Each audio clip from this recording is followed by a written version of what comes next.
relax you and perhaps allow you to fall asleep.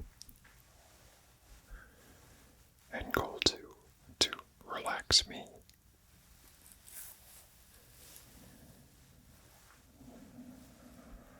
Because I can only speak for myself here, but it would seem that many ASMR content creators might be, hypocritical is the wrong word, but maybe strange choices to relax others when many of them, and again here I'm only speaking specifically about myself, but I have a notion that many of them were drawn to ASMR as an art form and then to creating ASMR as an art. For the same reason many listeners are, and one of those prime reasons is anxiety.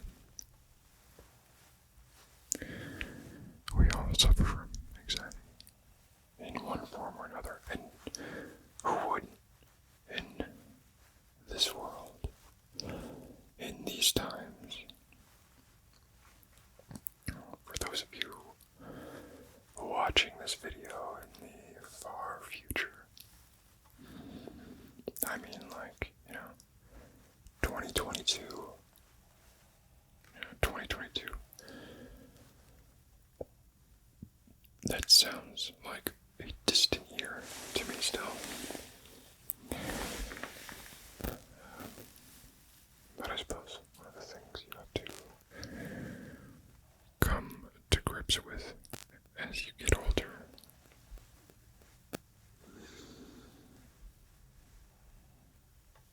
is that what once seemed like a far, far future to you will be the past for those around you, those who are no longer your contemporaries, but are instead the ones who will be left behind. And what a great place to start any video trying to get you to relax and fall asleep. What better topic to broach than that of our gradual phasing out from the touch points that keep us anchored in the world in which we live, until we finally draw our final breath.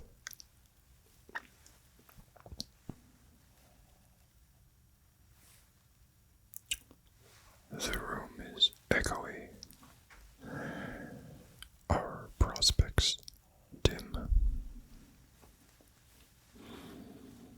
but we Stoics must trot on, and that is made slightly less arduous when we are amply rested and can face the day without that additional burden of being underslept. The resultant shakiness, over-reliance on caffeine, that results. What a wonderful feeling it would be if we could wake up each morning and spring out of bed. I have heard there are people who do indeed behave in this way.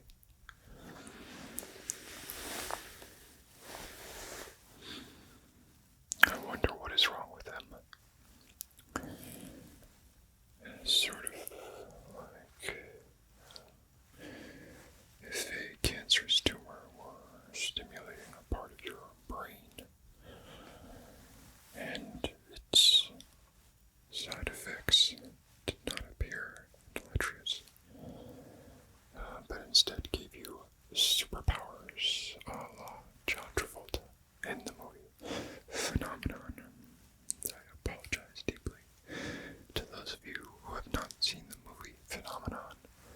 spoiling the movie phenomenon. And I also apologize deeply to those of you who have seen the movie phenomenon for having seen the movie phenomenon. In any case,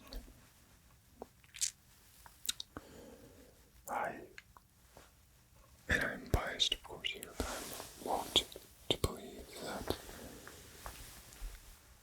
waking up and the process of going from that latent prone state where your blood has pooled in parts of your body, where you have applied pressure to parts of your body for long periods of time, and when you must make the shift from that to being a fully flowing, thinking, circulatory being, that there is going to be some amount of uncomfortable adjustment accompanying the transition. So, with that in mind, as I said, the best thing to do is be forewarned and forearmed by getting as much sleep as possible.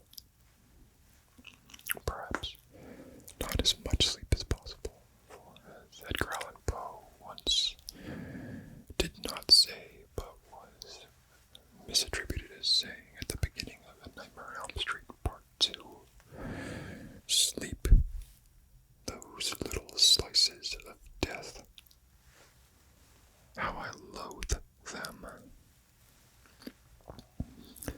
Who said this is, in fact, up for debate.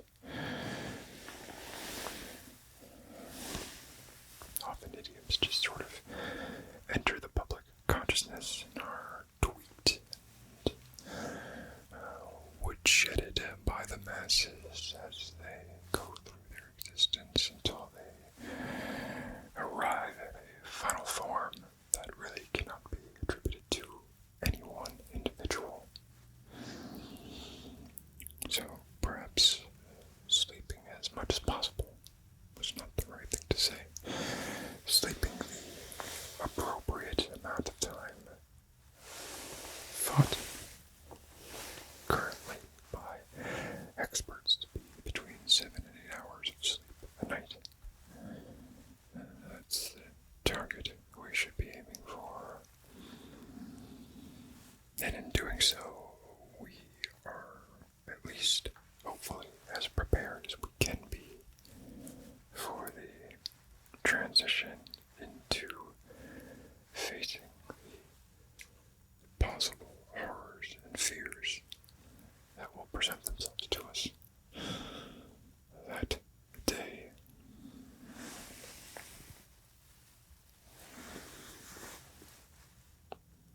I drink coffee. I have immense trouble sleeping, and I find that it is a trouble that is not made any better by sleep aids, because either the sleep aids do not work, or they work and I fall asleep, and yet I wake up feeling slightly hungover. So I make do with tossing, turning, and, of course, ASMR.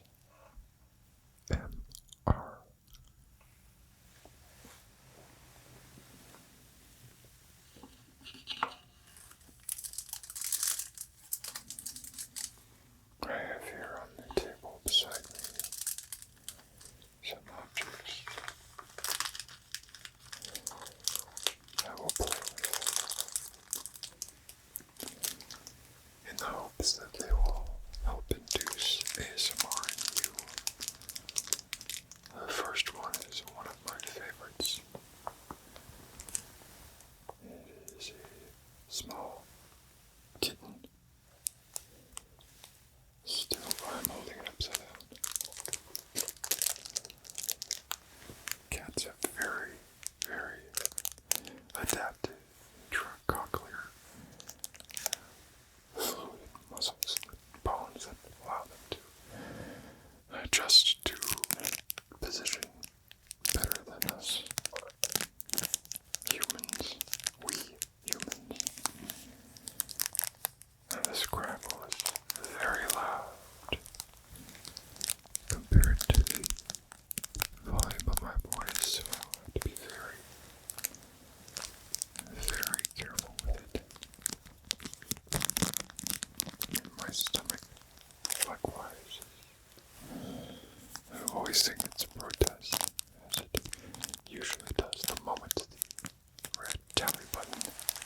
resting in a cave, probably inhaling far too much campfire ash and smoke, but with a life expectancy of about 19 to 24 years.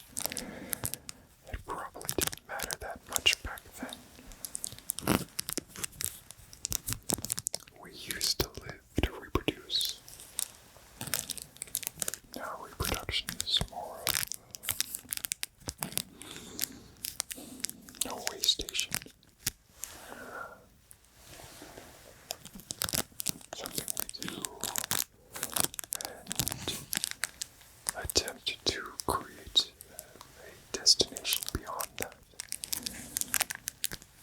And it is in fact this surplus of time which we were blessed / cursed from Prometheus and Darwin.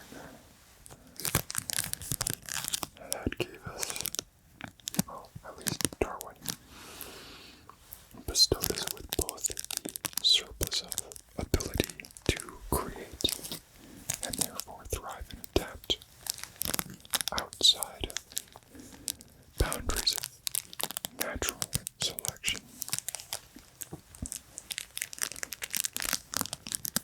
Gave us the extra time we were not previously afforded, the extra gray matter, which we arguably did not need, or at least we overcorrected and created too much. Thanks a lot, wide-hipped female Homo sapiens, granting us the gift of intellect.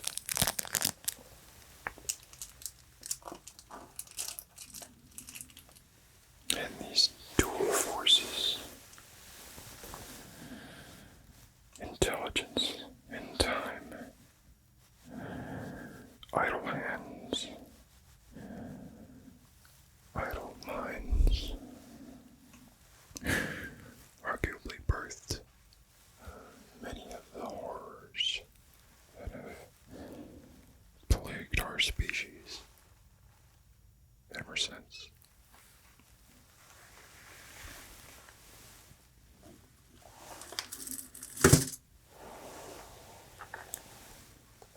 Shoe shine brush, because we must shine our shoes so that they look their very best and project an air of sophistication and wealth and stability that goes a long way towards attracting those of the opposite sex, generally, and the same sex as well, leading them to somehow believe, of course, in conjunction with many other things. I want to make it clear, just because you have polished shoes, it doesn't actually automatically make you, evolutionarily speaking, a good catch. It's one of many factors, but it is a factor. And all else being equal, a male or female, when presented with a possible mate who isn't always completely identical, except for one of those potential quarters has shiny shoes, and one has shoes that are scuffed, disgusting, abhorrent, abysmal, indicative of poor hygiene in other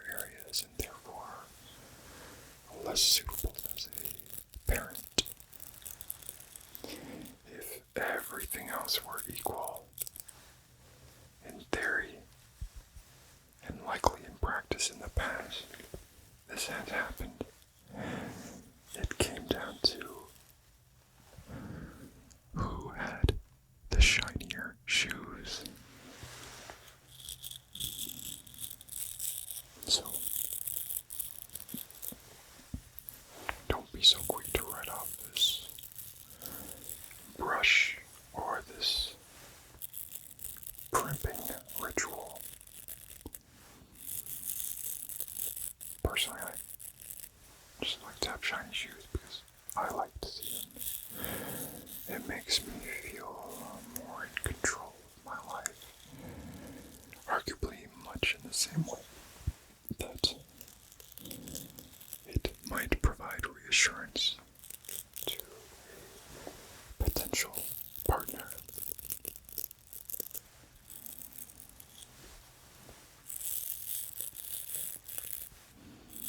It is one of those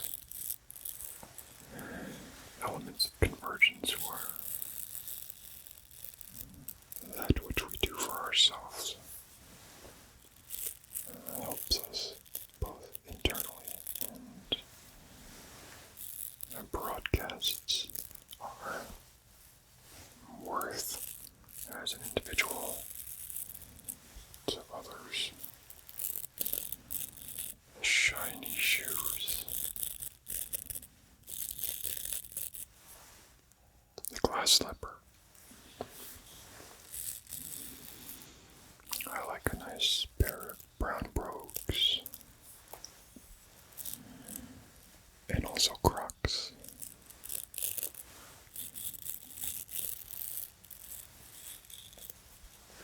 It's a bit of a pearls before swine type of deal to shine Crocs.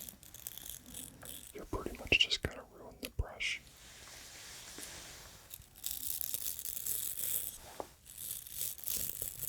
And actually, perfectly clean, shiny Crocs might be more disturbing than used, scuffed Crocs. I don't really know what it says about a person to have immaculate Crocs. I'd need to think about it for a while. It might be a sign of incipient psychopathy.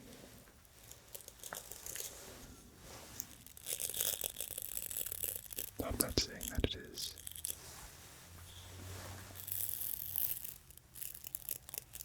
It doesn't sound too far off the mark, though. So, as in all things, there is different elements which must be weighted. Shine your shoes if it makes sense for them to be shone.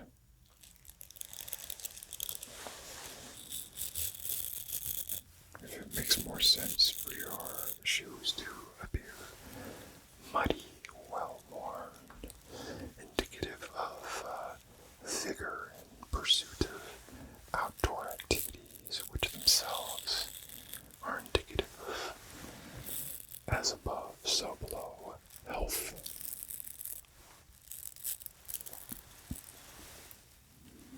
It might.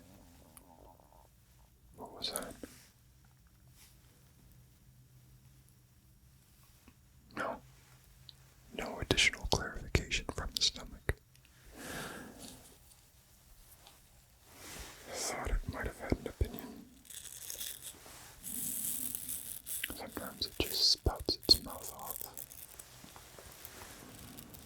You know, I once knew someone who told me that they had, through the gradual wearing down of the grindstone of life, lost the ability to feel physical pain.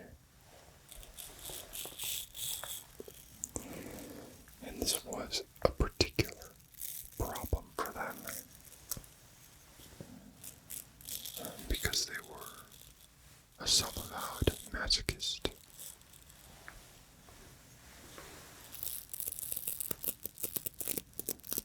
They eventually discovered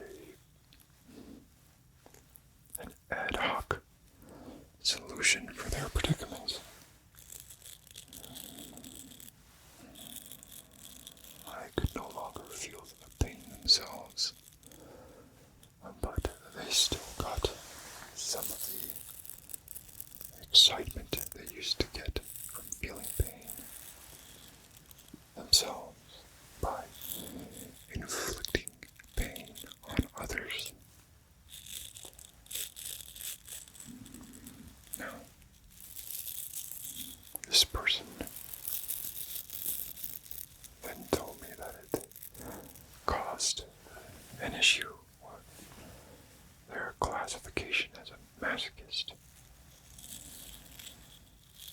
After all, wouldn't it seem more appropriate to call a person who gets such delight from hurting others a sadist?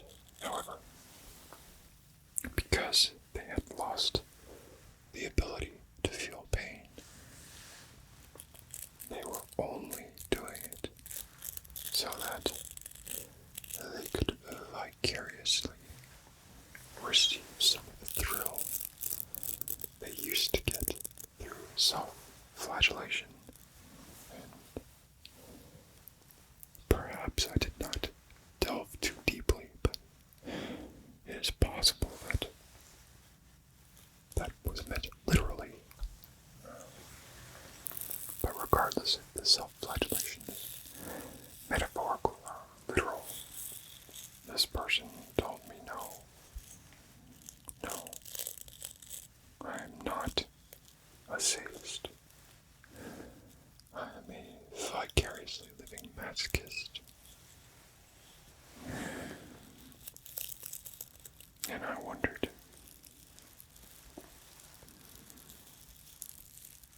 how many sadists were misclassified thusly. Was the Marquis de Sade, in fact, namesake of the term, perhaps so inured to the horrors of the world that the only way I could feel alive was via inflicting pain on others. There might be an entire subculture of perceived sadists who are in fact vicarious masochists.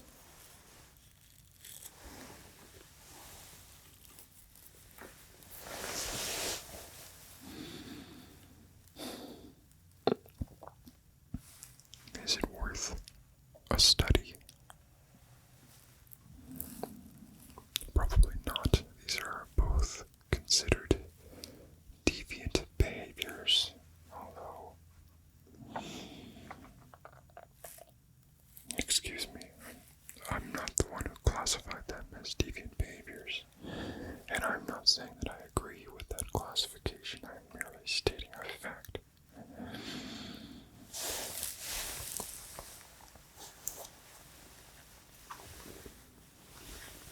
I would like you to follow this light, if you can.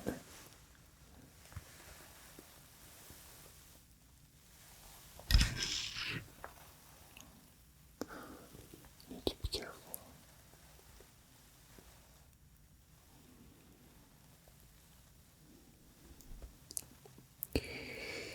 It makes one wonder, or it makes me wonder at least, about the flip side of that situation. Those who can no longer feel pleasure themselves, and therefore can only get the same satisfaction by vicariously experiencing the pleasure of others. These would be hedonists who are mischaracterized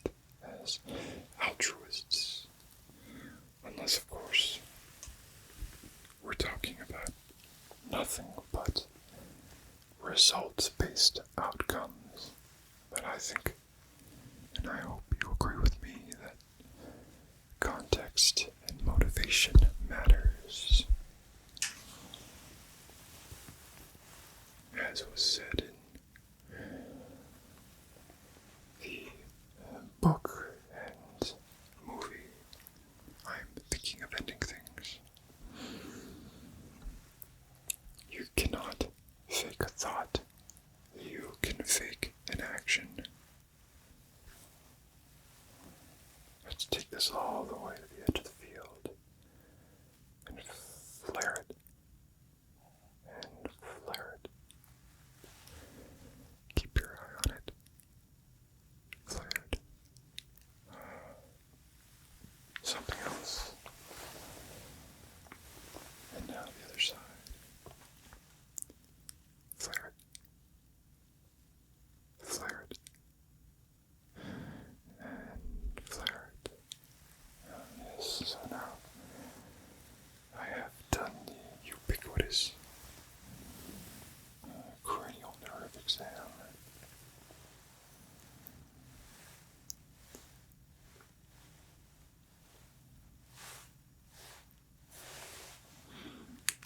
Checking my own pupil contracting.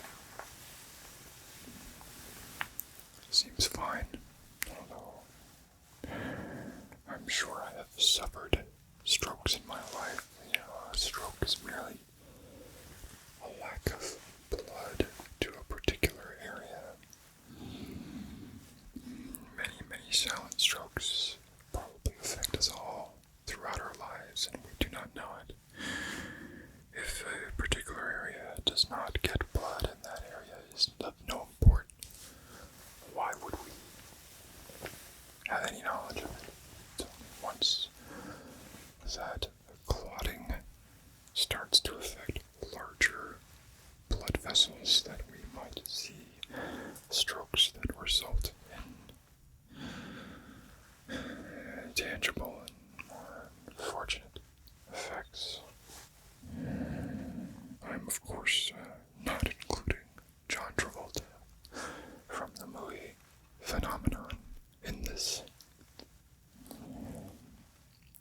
However, maybe you could include John Travolta in the movie Blow Up in this, or cross that with John Travolta in the movie Michael with, since we're rating John Travolta movies, I'm gonna look, I have a large amount of nostalgia for the 70s musical meant to emulate 50s culture, Grease, and I realize that if one watches it now, it has some rather unsettling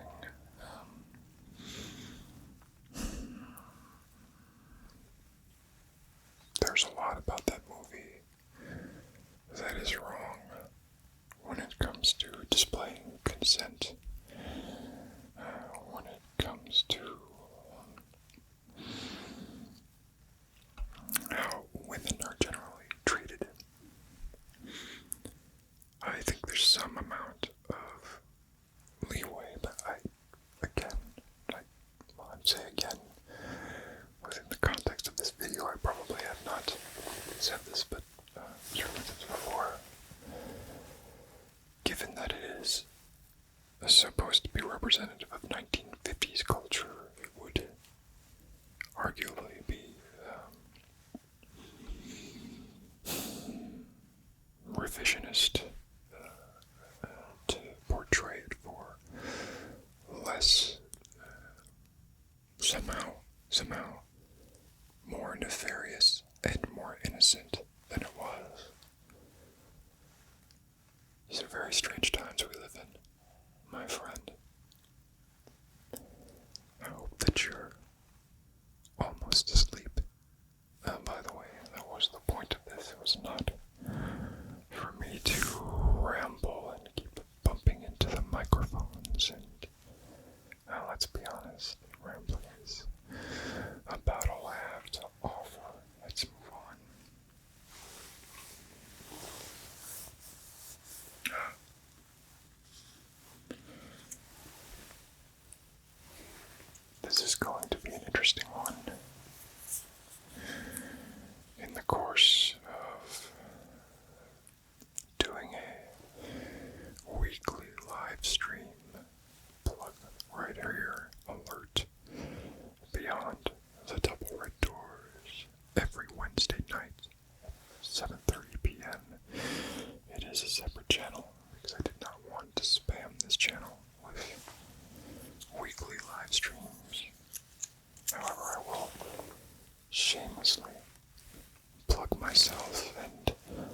likely pay myself as well for mentioning it here.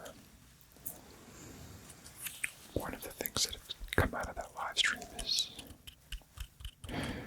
I stumbled upon using these bookmark post-its on the grill of a large condenser microphone, much like the matched pair of AKG C214s that you see here, which are very, very similar structurally and in tone to the C414 I use for the live stream. However, they don't allow you to choose the polar pattern. It is cardioid, which is perfect for this. Anyway, let's see how this sounds. I feel this might be a divisive trigger, and yet if I shy away from potentially divisive triggers, what sort of ASM artist am I? Well, it's already been established I am a hypocrite of an ASM artist. I am one who pretends to be a source of calm and tries to soothe the anxiety of others in admittedly untraditional ways. However, I myself am racked with anxiety from sunrise to sunset. Let's see if this works.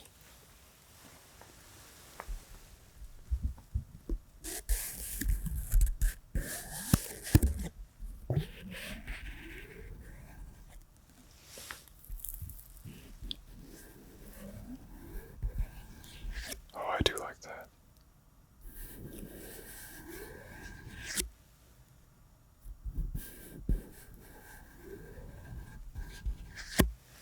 But the pulling off,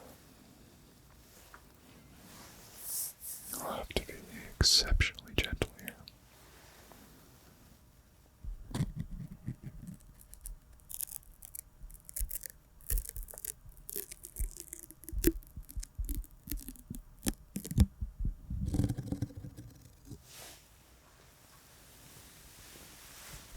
I do believe that was a success. I don't want to get too full of myself, but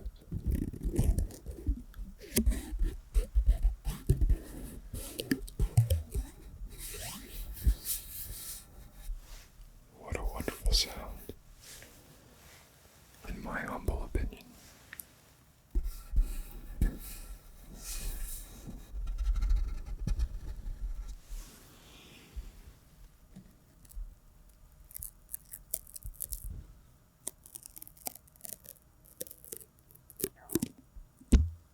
My stomach once again decides it has something to say on the matter.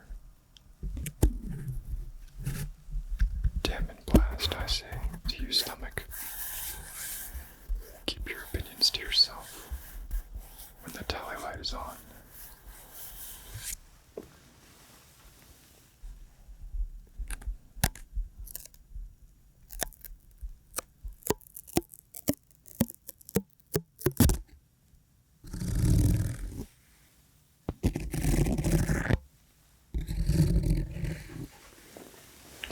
Goodness gracious.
Post-its were created by accident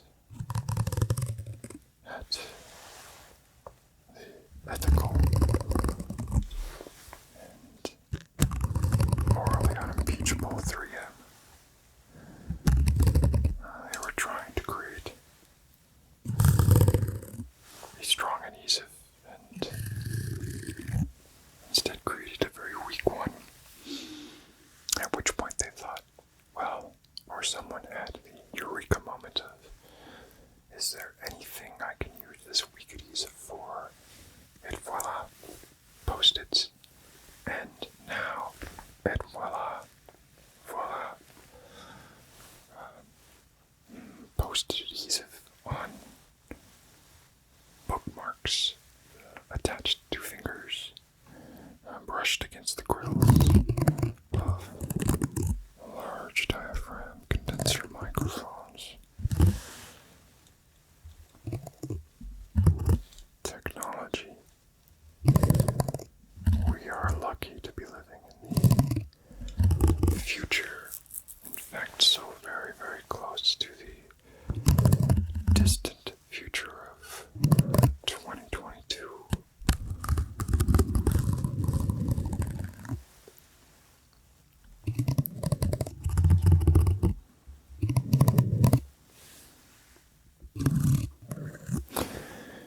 I have brought this up and been quite ridiculed because it is so self-evident, and yet to me it has such a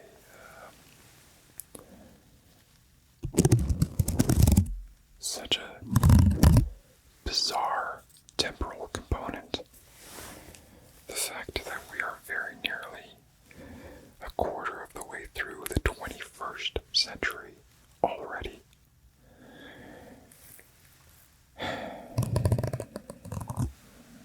Yes, my stomach agrees with me there.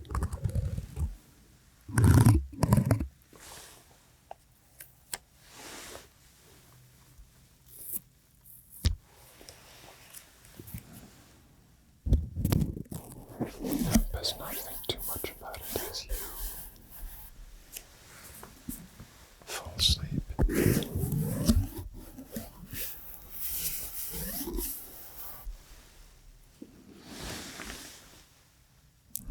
However, I feel I can't continue moving forward without noting the fact that at any given point in time, you are the oldest you have ever been. And you have absolutely no assurances of living another day, another hour, another second. Post-its.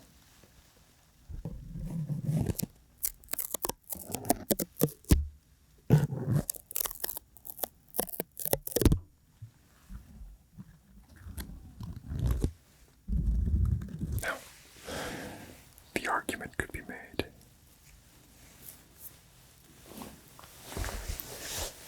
and I don't know that I would disagree with this argument,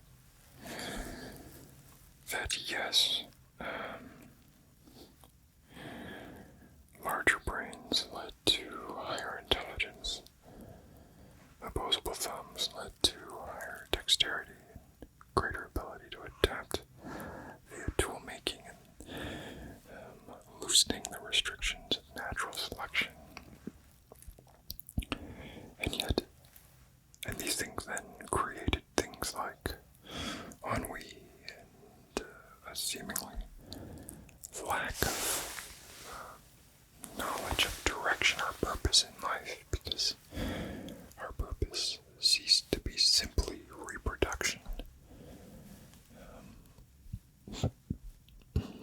For most of human history, that was it.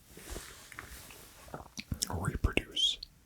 Live long enough for your offspring to be able to protect themselves sufficiently, wander off, and die. The end. But the argument could be made that yes, wow, that was and is a rather rather tragic and undesirable outcome of increased intelligence and increased dexterity, that the capability also created, in a way, its own solutions.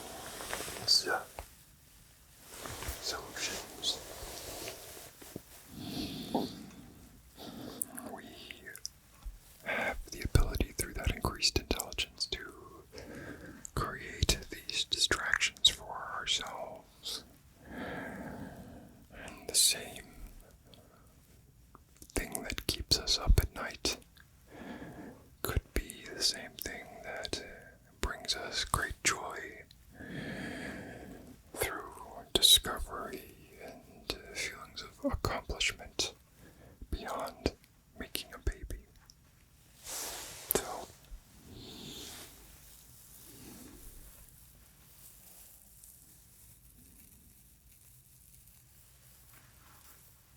I don't know that I thought much about that prior to talking about it right now. I think on balance,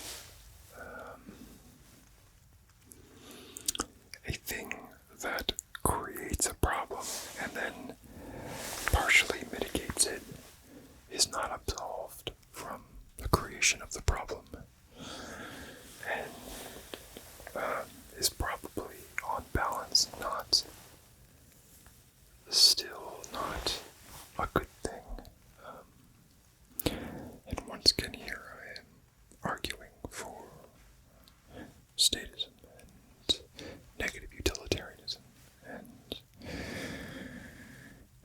bringing as little suffering into the world as you can before you leave it. You did not choose to be born.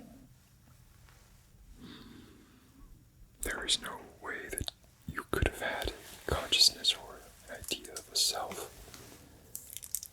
that would choose to be born without already effectively being born. At least your idea of yourself would have already been born in order for it to contemplate its own potential existence or non-existence. So,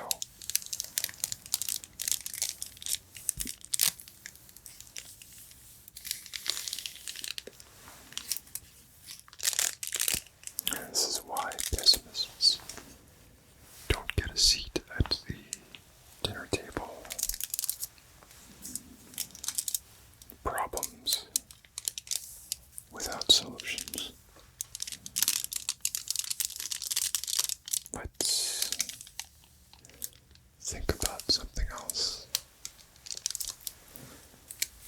Let's mitigate. Let's reduce suffering without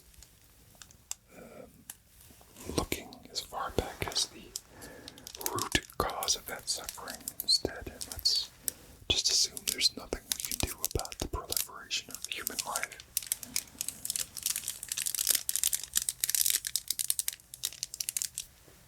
So far, but no farther.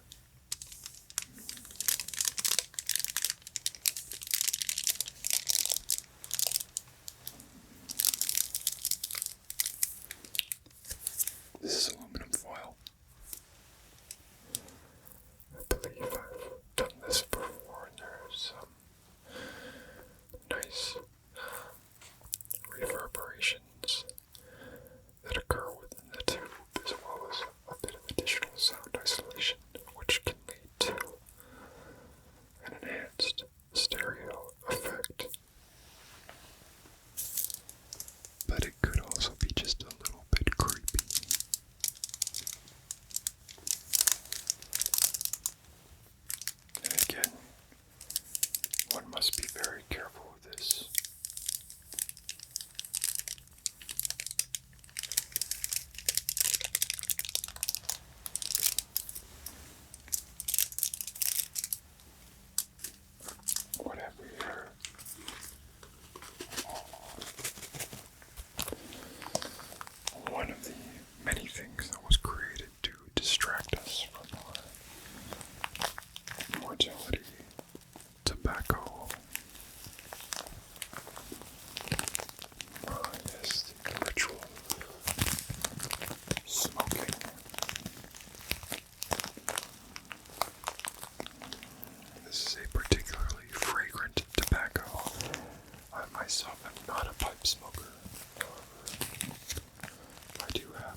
The scent is wonderful, I must say.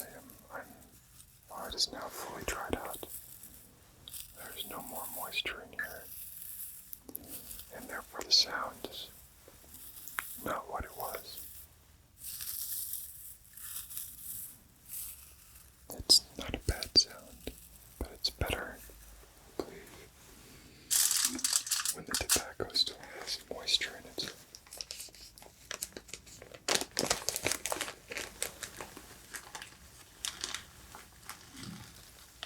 Which this tobacco still does,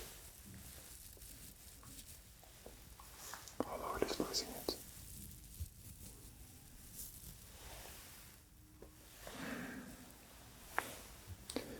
I love the smell of tobacco. I just hate smoking it.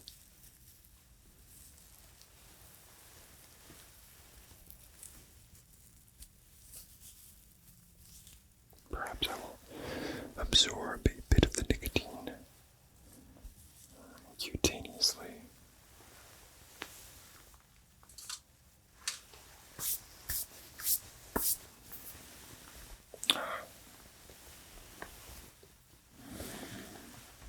The red ball.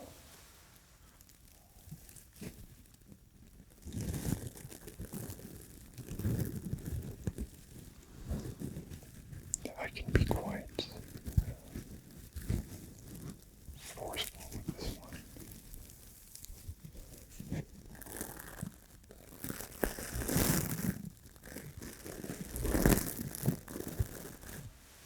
It's hard to overdo the red ball because it is itself so very delicate.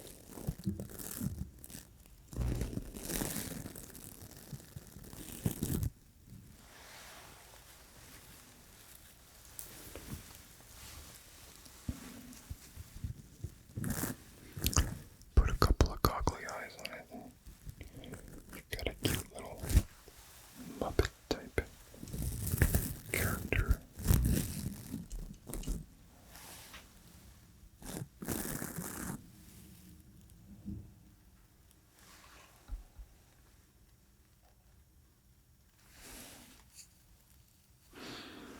I believe that's the recycling truck here. Hopefully there are no recycling trucks in your area if you are watching this late at night. There was recently a very wet winter storm that plowed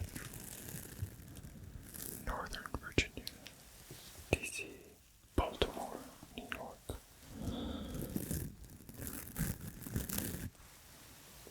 The flakes were fat and heavy. It was almost like pieces of flesh when they would make an impact with your car, the roof of your house. They left a sort of, whoops, he's gone. They left a sort of battered, cratered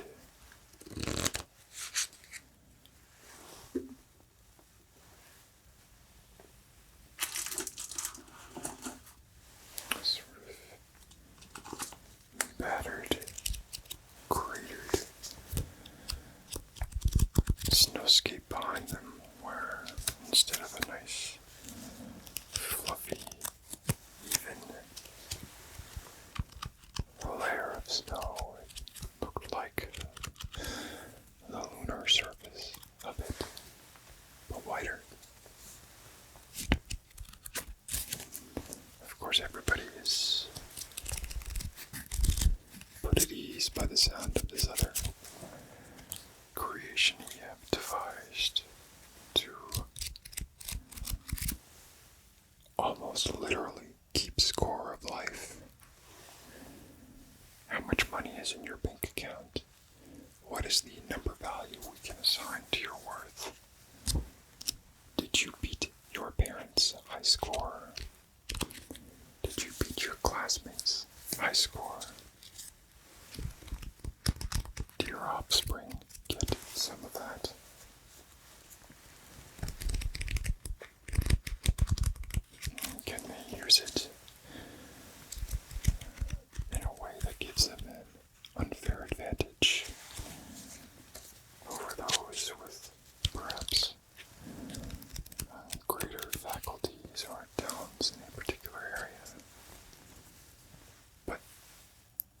access? Well, if you ask any reasonable human being, I think they would say the answer to that is, of course, inherited wealth is a source of great inequity.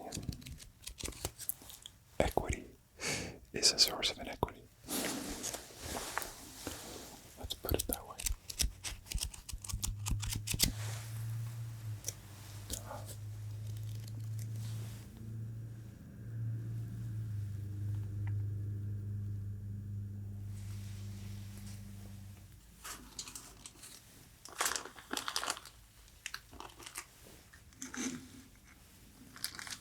And then, of course, the ubiquitous, universally loved, also universally hated. Don't ask me how those two things are simultaneously possible. I didn't make the thing. A fidget cube, in this context, is a bit loud.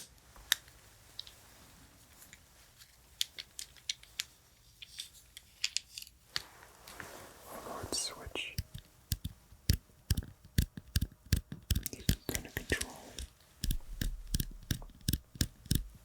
keeping pressure on it.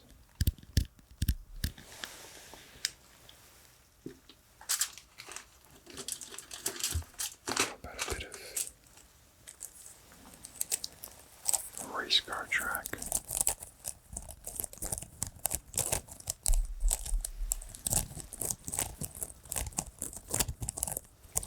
Interlocking plastic.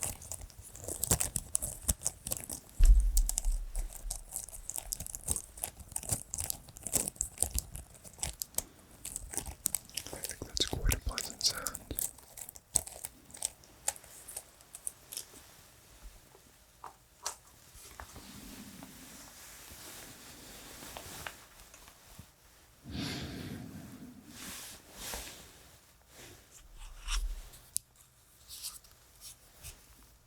I'm quite proud of this. It has pushed the wolves a bit further to bay. For the time being, at least. Surely that won't be the case for any meaningful length of time. But of course, when you think that no one, not even the youngest child who is alive right now, will be alive 100 years from now, or statistically, no one, there will be a couple of outliers, but the entirety of Earth will be recast in a mere 100 years, and we have already gone a quarter through the 21st century, or almost a quarter.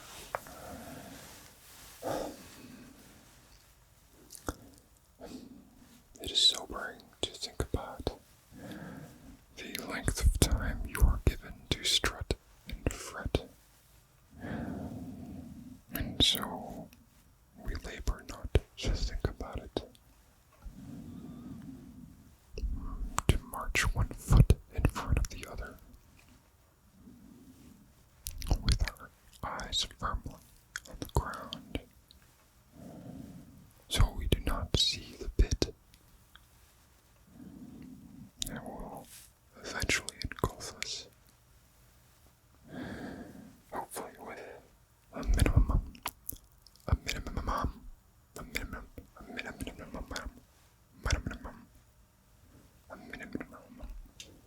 I'm not having a stroke, a minimum of fuss, or at least speed. You know what they say, less haste, more speed. More haste, less speed. It's one of those sayings that is easy to misinterpret, but I wish you